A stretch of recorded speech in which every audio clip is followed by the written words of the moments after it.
Your feeling of helplessness is your best friend, savage. What can you say about Steve Shives? Out of all the people I used to watch, he is probably the one that I regret watching the most. He is now a whiny bitch who comes across as somebody who, if I wasn't be surprised to find out that his wife had been savagely beating him every night and then fucking him in the ass. Anyway, let's get this video started, you bitches. Yes, I'm a YouTube atheist. Bastard! But try not to hold that against me. Bastard! Bastard! Bastard! Stupid! Stupid bastard! Okay? You stupid! Stupid bastard! Stupid bastard arse! Here are 5... You arse! You stupid arse bastard! You stupid arse! Bollock bastard! Nipple wank turd! toxic things about YouTube atheism.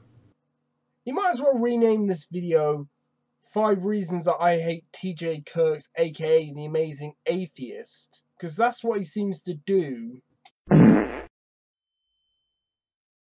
Number 1, it has a sexism problem. Let me get this right. It's your style of feminism, i.e. we're not bending over and taking up the ass from feminism and their fallacies and lies. And I think Steve Shives should know a thing or two about taking up the ass, considering he takes it up the ass from his girlfriend every night. I mean, his wife every night. Many of the most popular atheists on YouTube are brazen anti-feminists who insult and belittle women. Oh no! Women are getting insulted on the internet, like, you know, men often get insulted by on the internet. In fact, according to one study, men are more likely to get online harassment more than women. We don't see them getting a pity party and money thrown their way like all the other women who get online harassment. And men, but mostly women, who speak out against gender inequality. Yes, because they're always fighting for a certain level of gender equality.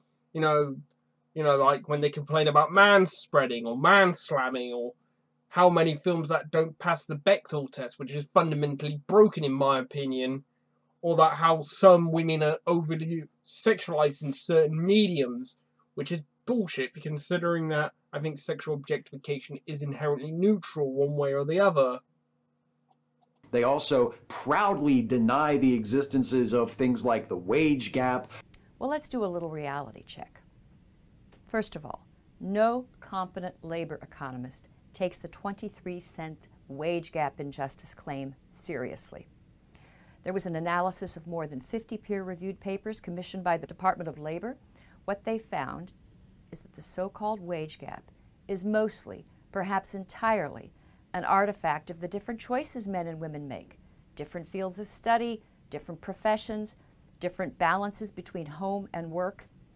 Now, wage gap activists will argue that even when you control for relevant variables, women still earn less. Well, it always turns out they omit 1 or 2 crucial variables. So why play this game? Now, a colleague of mine, the economist Mark Perry, has been blogging for several months about the gender pay gap at the White House.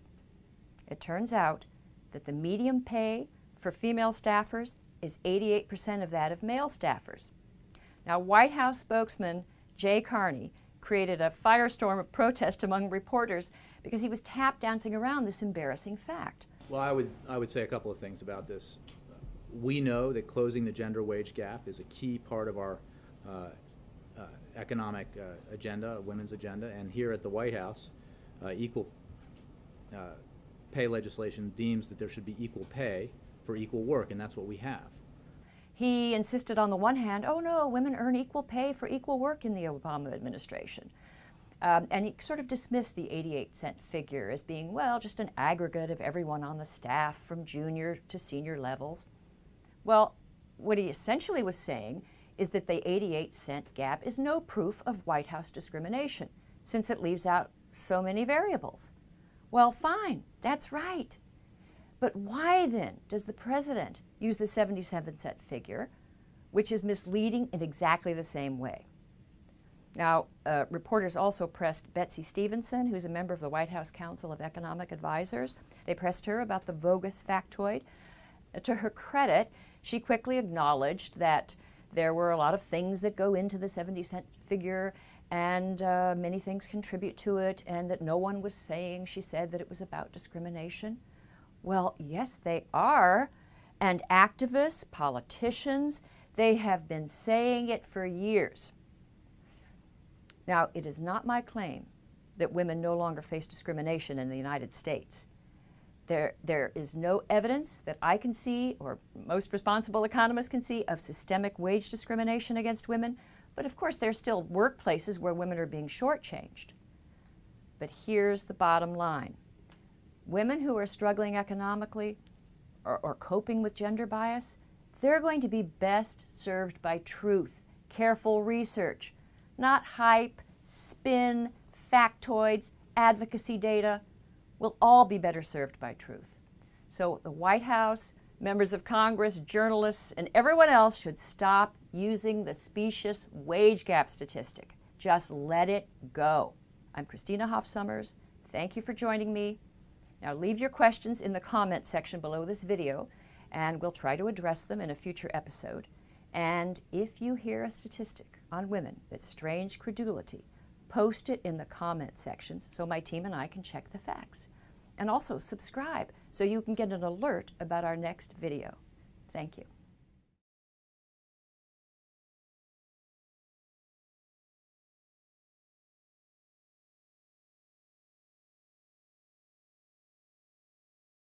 Rape culture. What, you mean the same rape culture that allows women to accuse men of rape and everybody jumps on her regardless of evidence? You know, let's say, for instance, the UVA rape case, there was Solkowicz, there was Sawyer was it like a year ago, with I Believe in Sawyer, or I Stand with Sawyer, even though she had very little evidence. So, no, I do not think there is a rape culture in Western democracies, where we have rule of law, we have people with skill and an actual legal system. Now, if you said there was in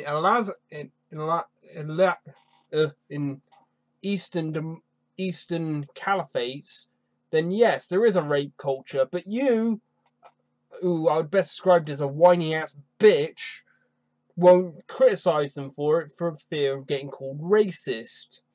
Gender imbalances in political and cultural representation. Okay, political I can understand to a point, but what I care more about politics is less about politics and more about their policies rather than their politics, you know. And the other thing I care about is whether or not I could vote them out of power if they become too fat and corrupt for their own good. As for the other one, what was it? Cultural representation. What do you mean? There are plenty of film stars, movie stars, female directors, and female producers of medium. And personally, I don't really care about the people behind the screens unless they're truly consistently good or persistently crap. But anyway, so what the fuck are you talking about? Cultural representation. I mean, you can easily get your bitch of a wife to become a singer or a dancer or a movie star or a director. That could add to cultural representation. And other problems that are widely accepted and seriously discussed outside of the misogynist circle jerk that is the atheist community on YouTube. Oh, that's rich coming from you, Mr. I'm gonna block, you know, more people than live in. But lest you think that sexism is the only form of bigotry running rampant in atheist spaces on YouTube, let me assure you, number 2, it also has a racism problem. You know what I'm going to get you next Christmas? A big wooden cross. So every time you feel unappreciated for all your sacrifices, you can climb on up and nail yourself to it. And it's the best kind of racism too, the willfully oblivious kind. Honestly, in my opinion, there's nothing wrong with being oblivious to other people's problems, mainly because if you focus too heavily on other people's problems, you eventually become blind to your own problems, and you end up doing yourself more harm than good. one of the most subscribed to atheists on YouTube, recently made videos.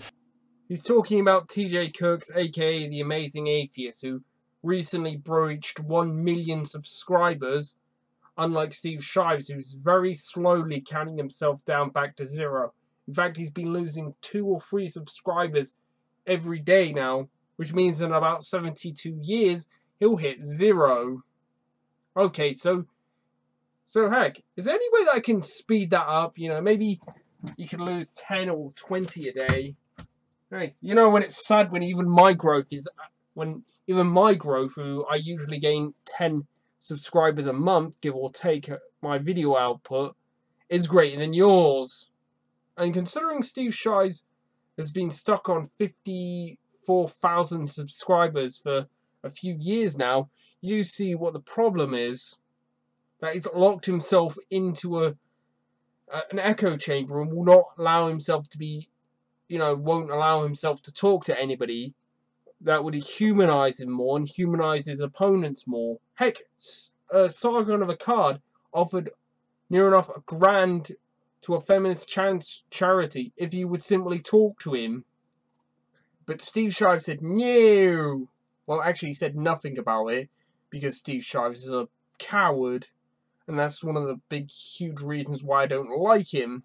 Espousing his views that, for example, black Americans who speak out against racial injustice are part of a victim cult. You can see to a point the victim cult mentality in the BLM, or Black Lives Matter, where they constantly complain about how other people are oppressing them, even though in this day and age the only person who could oppress you is yourself. Or the displacement of black folks by gentrification isn't a problem. Personally, I think gentrification is pointless because all you're just doing is moving poverty about. I personally think we should be trying to raise people up, not just moving them about, which comes across as entirely pointless. And furthermore, gentrification is not a gendered problem. There will be white people, there will be Hispanics, and there will be most likely Asian people displaced through gentrification. So I don't see how that is a racial problem. Because it results in nicer neighborhoods with fewer thugs hanging around. Or, my personal favorite, the true outrage isn't racism, but people calling people like him racists. Is it me or does it look like Steve Shives is enjoying this part of the video a little bit too much? It looks like he's just subtly getting a finger put up his butthole. Because why would anyone think that the white guy who makes a virtue out of publicly not giving a shit about black people was a racist? Look, I'm very sorry about this, but I do not have to inherently care about other people's problems. The only person's problem I care about are my own. I don't care if you're black, white, Jewish, Asian, or any other race or gender. If you get in my way, I'm going to give you a boot right in between the nutsack. Or your vajayjay-hole. Because believe it or not, I'm not sexist. I may be a violent thug, but I'm not a sexist. It's ridiculous! Hang on, I'm not done. Number 3, it has a religious bigotry problem too. They're fucking atheists. They should be belittling every single religion every time. Because atheism believes in a non-believing in a higher deity. The ugliest religious bigotry in the YouTube atheist community is, of course, directed at Muslims, who are commonly stereotyped as potential terrorists. Though they do a pretty good job of making themselves out to be terrorists with, a Muslim terrorist attack every, month or so. I can't think of a single month this year that has not been a certain level of terrorist or attempted terrorist attack this year. Because as we all know, the religion is such peaceful, saying that, you should rape women, you should kill them, or their misogyny, or their hatred of Western democracy with a Sharia law. And whose religion is viewed as inherently worse and more dangerous than any other. Which it blatantly fucking is. It takes only a fool or a moron to realize that Muslims have a serious problem with women or non-believers. But there's still plenty of judgmental condescension left over for Christians and religious folks in general. Many YouTube atheists will still cite belief in God as evidence of mental illness. Fuck you! Fuck you in the asshole where big rusty spork! You small-minded, small-dick individual. Thus denigrating religious folks and the mentally ill at the same time. You're always this stupid, or did you take lessons? I took lessons. Not that they give a shit. Pushing the religious into the mud and then pointing and laughing at them is one of YouTube atheism's most treasured pastimes. I don't have to respect any religion whatsoever fucking ever, whether it be Judaism, Christianity, Buddhism, Taoism, Muslims, or so on and so forth. Heck, the only religion I respect is devout Jedis, because I'm a bit nuts like that. That might be why, number 4, it's addicted to drama and conflict. That one whole entire sentence has summed the internet as a whole, and it's probably the most intelligent thing that I've seen from Steve Shives from a long time. Some of the most watched atheists on YouTube today began making videos in response to creationists. And all was well. Some of them conducted themselves with class, dignity, and intellectual honesty, striving to have civil conversations with often exasperating adversaries. Now that is irony! But even back in those less fractious early years, before the community's pervasive racism and sexism surfaced, more likely back in the day before Rebecca Watson stuck her big ugly nose into everybody's business and started shouting sexism to anybody who questioned anything that she had to say about everything. the most popular personalities were those who gleefully bullied their targets.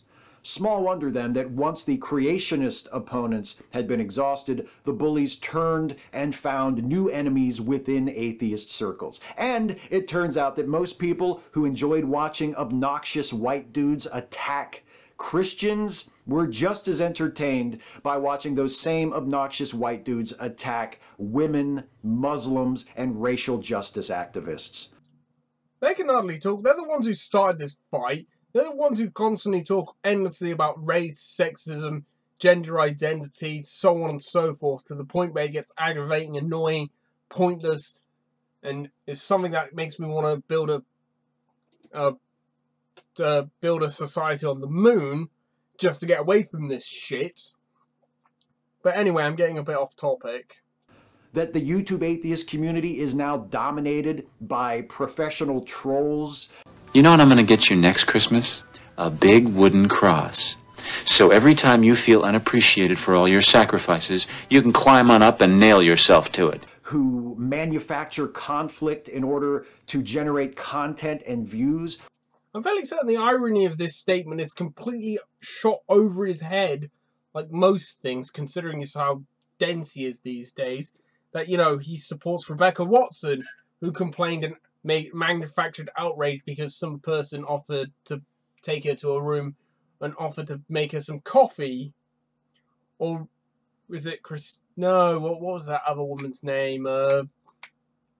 Rebecca Watson. You know, the woman who accused Armored Skeptic of being a pedophile and a rapist. Would be bad enough if the damage they caused was confined to YouTube, but it's not. Number 5, it reflects poorly on the rest of the atheist movement. Now, this is a sentimentality that I really don't understand. You know, I personally think the atheism community is built on individuality, secularism, and individual thought and expression, rather than, let's say, for instance, Muslims, who are so ideologically linked that they somehow think that they're all gonna do the right thing by oppressing women, throwing gays off of roofs, and generally being annoying and running over people with trucks. Ever wonder why, with a few notable exceptions, YouTube atheists are not invited to address secular conferences? Because they think for themselves and they don't pull the victim narrative horseshit, bullshit, stupidity, Olympic sort of thing, but that's just my guess, I would say. or represent atheist organizations to the public, if you're lucky, your first contact with atheism on YouTube came in the form of one of the more responsible voices, like Aaron Ra, Seth Andrews, or Matt Dillahunty. I have no idea who any of those guys are, so I have no idea how good or bad they are. Saying that if Steve Shives is recommending them, they've got to be pretty stupid. But unfortunately, it's much more likely that before you got to them, you discovered one of the people I'm talking about in this video. One of the proudly offensive, cluelessly bigoted assholes who might as well be caricatures of atheists drawn by alarmist evangelists. I have no idea who the fuck he's talking about, because the only person who he kind of makes a reference to is the Amazing Atheist. And you know what? I would take the Amazing Atheist at his absolute worst than Steve Shives at his absolute best. Do you know why? Because at least I can have a sort of conversation with the Amazing Atheist. He is a fairly easy person to contact. Steve Shives locks himself into his subtle echo chamber and doesn't allow anybody to question him. He heavily monetizes he carefully looks at his own comment and deletes most, if not all, of the criticisms against him. So you end up with this weird situation where people are arguing against themselves, or he out and out blocks you on Twitter. And yes, and how many people is actually Steve Shives blocked on Twitter? I think he has to go out for a world record for the most number of people blocked on Twitter. We atheists like to pat ourselves on the back for being more reasonable than the religious folks, but I don't think that's true. And judging by the most visible representatives of our movement on YouTube, the most unreasonable belief shared by many of us might be the belief that we're the reasonable ones. I have no idea who the fuck he's talking about, or what the fuckity fuck he's talking about right now, because I personally think of people as inherently neutral. Like all things, I personally believe that actions speak louder than words. And admittedly, the absolute worst the atheist community does is argue with itself or other religion people. You, on the other hand, want to get bent over and fucked in the ass by any person because you're a whiny ass bitch. The hardest part is picking only 5. Catch you next time. You are made of stupid.